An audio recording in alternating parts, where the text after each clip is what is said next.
SSC fans react. I'm back with Michael Bowers, the aftermath. Michael, obviously. Sorry, let me just check my arse from my elbow here. Just recovering from the Monday shenanigans, the nightmare of Monday. Yeah. Jesus. Obviously, the deal was a lot better, wasn't it? Don't give me PTSD. It was a lot better, wasn't it? I mean. Oh, it was. Do you know what? Right? I've said that. Look, I'm not overjoyed with the results. I'm not, because at the end of the day, games like this, you really want to be trying to win, don't you? But at the end of the day, I said I could tolerate not winning as long as I see a response some from Monday commitment and some desire. And to be honest, this is the thing, because I know a lot of people go on about the experience issue in the squad, and I do think that in midfield we could still do with it in particular.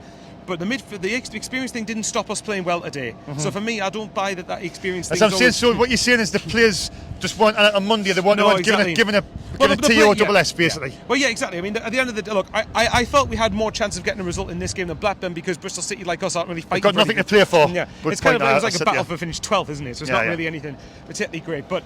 I thought the response in general, performance-wise, was really good. I thought we did everything apart from put the ball in the back of the net, and that in many ways sums our season up. And I've said this quite a few times, in particular with regards to the likes of Speakman, that even though I still like a lot of what he's done this summer, and I'm just repeating myself repeatedly here, but when we get to the point when Jack Clark gets sold or any other assets get sold, if we don't go out and buy a striker who, not necessarily someone who's experienced, but even if it's someone younger but proven in the Championship, then that isn't good enough. Oh, no, exactly. I mean, if you look at the West Ham, we've been linked with the West Ham lad. Now that's fine. Yeah. But if he's your main striker, if he's your main striker, that's not good enough. That's pathetic. I mean, it's got to be the model.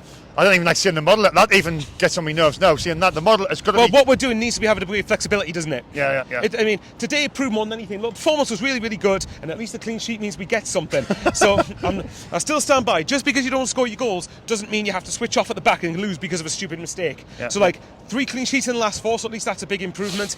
But at the end of the day, this season's kind of just surmise what the frustration all season's been, when you have the chances, you don't put them away, and then it just means that we're just it's a lack of a cutting edge up front, isn't it? Well, it is. That's one of the with that, and aside from the defensive midfield issue in terms of experience, the striker's the one big thing that's got to be addressed this summer. Yeah, absolutely, but I mean, I was up there with Speakman when first thing I thought he was a brilliant, but then now I'm like that with Speakman. Now I'm level par with him, because he's had 2 bad windows. So the next window. Make or break for him, really, isn't it? Yeah, but then I see that as KLD sort of for him, Well, that's what I think, because I mean, it depends what way you look at it. In my opinion, it's because there hasn't been the money there to spend, and I think not. And I know people can say, "Well, what about what the money we've spent this season?" But that's not really. Compared to what the likes of your Leicesters or your Southamptons or your Leeds would have. I mean, look, don't get me wrong, they're parachute teams, so maybe it's not a fair comparison. Yeah, exactly. But at the same time, you can argue this season we could have spent money better. Look, me personally, I would have rather used some of the money we would eventually get for Stewart if we knew it was going to go, and buy Ellis Sims. Yeah. Who, by the way, I don't know how a lot of people said he wasn't good enough, because he's got, 12, 13 goals this season. Well, do you know what? I say he was lazy, but he scored goals. He scored goals.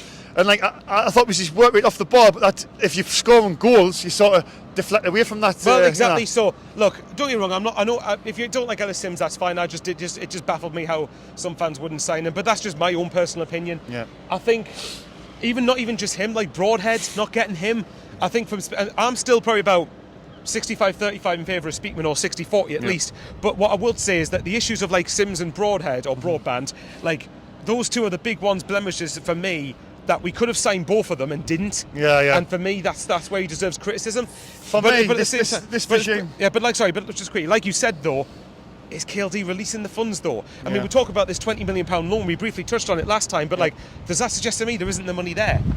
Well, this is what we need to. This is what we sort of don't really understand, and this is why I want to try and get to speak to Nick Barnes. That's 11 sort of. We've literally got Chris and Paul behind the camera letting us know if Nick Barnes is coming. So to know when to. Hey lads! I just think that this regime, Michael, will not take any chances. The model, these will not take any chances. And that's the problem. We've gotten to the extreme where we take too many chances, but then we're going too far the other way and not taking any of them. And look, I don't mind the idea of watching what we spend. Like I've said last time, and I've said repeatedly, FFP is not an excuse not to spend money. It's a very, very real thing.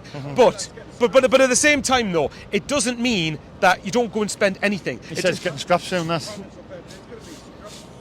Well, that's rumours. We don't know that at the minute. Surely they cannot scrap that, man. No. The Jordan work was saying, we're going to when this will get scrapped with a bit, just blow everywhere. Surely they can't do that, man. And even if they scrap it though, something else will come in and replace it. So but my point is, right? Just hang on. But my point is that even with FFP, if it gets scrapped, something else will replace that eventually. We're not going to have it to the point where everyone goes splash loads and loads of money, because that is a real thing. But what I would say is, and as I said before, it doesn't mean you don't spend anything, because we need to be able to show a bit of ambition. But at the same time, and like I've said before, when it comes to this summer, once we're starting to get the likes of Clark sold, because we know he's going to go likely. When you get big money for him, he's trying to hijack. Get her off, man.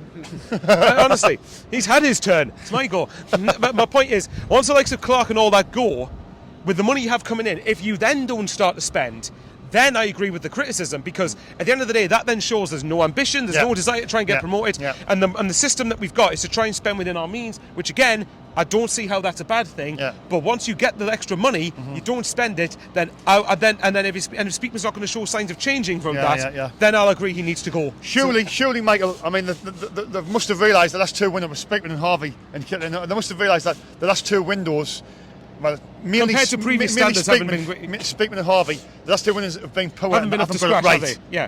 So this is why this window is make or break for them potentially. It is. And if this doesn't work out, then you're going the people who want them gone are going to get louder and louder, and so on. And look, call me an unpopular opinion, right? I don't know what I'll be interested in what you think.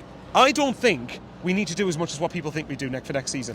I think the bits we need to fill in are massive bits we need to fill in, but I think you only need probably about up to half a dozen players there for the squad to change us into a top 6 side for next season. Well, we're not far off. It's just because we've been under-managed, under-coached. That's why we are where we are at the moment, Because Mike Dodds hasn't really done well, and Michael Bale didn't. I think this team is underachieving at the moment. I agree. I think it is. So I think if we bring in 4 to 5 players, that will make a difference. And a good head coach as well. A midfielder, a quality midfielder, and a defender, and then just add players to add a good head coach to that mix as well. So for me, right.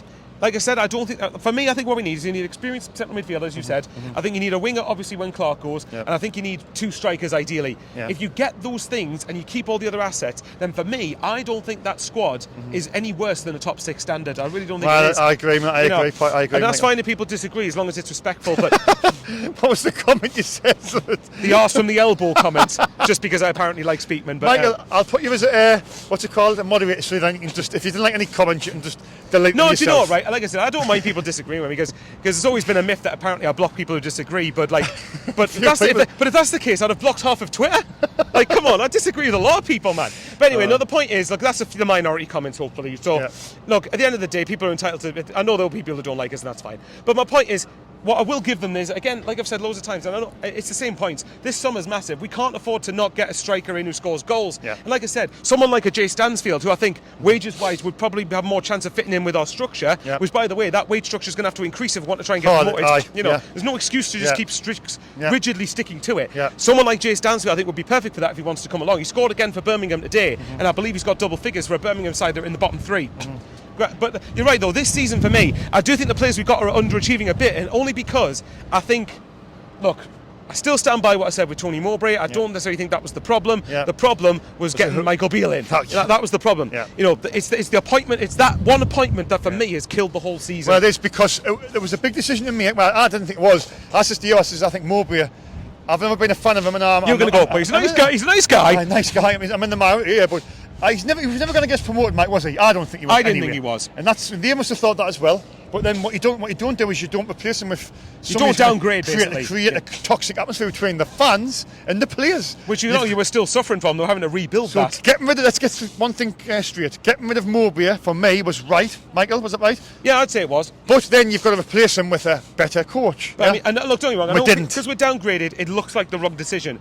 But again, like I said before, they're separate things. They're not the same thing. They're completely separate incidents and should be judged as separate incidents. But look, again, we're repeating ourselves. Look, at the end of the day, we've only got 2 more after halves to go, haven't we? That's true. At the end of the day, it feels to me like we're having to try and get along to the end of the season, and it's a shame, really, because the one phrase I would describe this season up as self-inflicted missed opportunity. There you go. Self-inflicted missed opportunity. The words, and it's just said there. We've got 2 big calls wrong, and the biggest one was.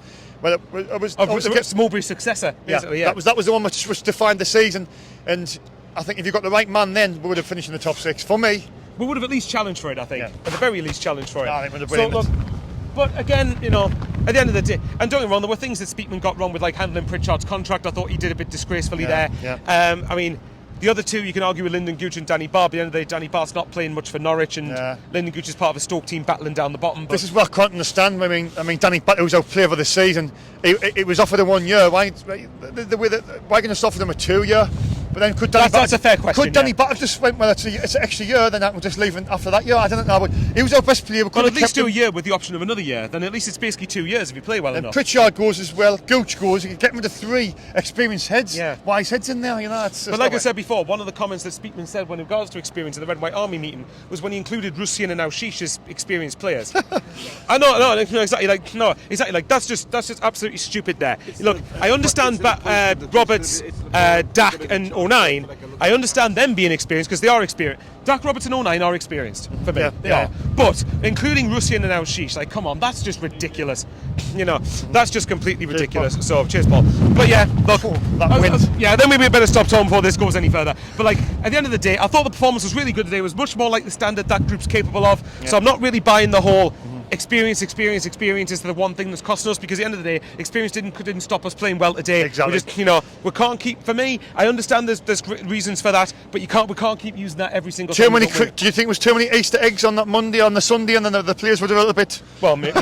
Oh, the players. The players, okay. Yes. The players, do you know what? Yeah. Well, maybe, but look, at the end of the I know what you mean. But see, that's why, because Tony Mowbray gave up chocolate and then he got and after Lent we started winning more games. So maybe we didn't have someone to give up chocolate until Easter.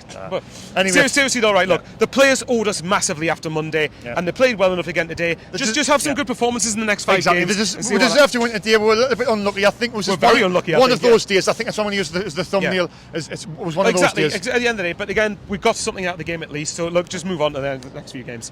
Go and subscribe. Michael Bowers, he's on over 5k now. He's doing really well. Great. Well, for me, him and Jazzy are the best YouTubers. Just Jam Sign. Jalzy and like Jam Sign, all that at different levels. Altending, by the way, that's an underrated YouTuber. Really, really good. There you go. Thanks, Michael. Take care, buddy. Thank you.